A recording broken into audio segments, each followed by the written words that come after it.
আহিছিলোঁ অগ্নিনাভ শিৱ বাবা তাত তাৰ কাৰোবাক যিটো ইনফৰ্মেশ্যন লাগে ইয়াতে আছে চাই ল'ব মই ফোন নাম্বাৰটো ডিছক্ৰিপশ্যন বক্সত দি দিম চ' আমি এতিয়া ফাইনেলি আহি পালোঁ ক'ত জানে যোৰহাট পাৰ হৈছোঁ পাৰ হৈ আপোনাৰ এটা চুকাফাৰ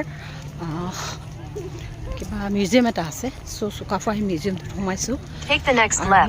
আৰু আমি এতিয়া সেইখন তাত এটা চিম্পুল ৰেষ্টুৰেণ্ট আছে চ' চিম্পুল ৰেষ্টুৰেণ্টখনত আমি খাবলৈ গৈ আছোঁ আৰু চাওক পৰিৱেশটো বহুত ধুনীয়া মই আপোনালোকক বেক কেমেৰা কৰি দেখাই চাওক কি ধুনীয়া পৰিৱেশটো দেখিছেনে চাওক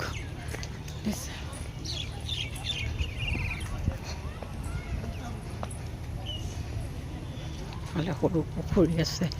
ৰেষ্টুৰেণ্ট আছে কিবা আছে আমি গৈ আছোঁ ৰেষ্টুৰেণ্টখনত খাবলৈ আৰু কি খাওঁ আপোনালোকক দেখাম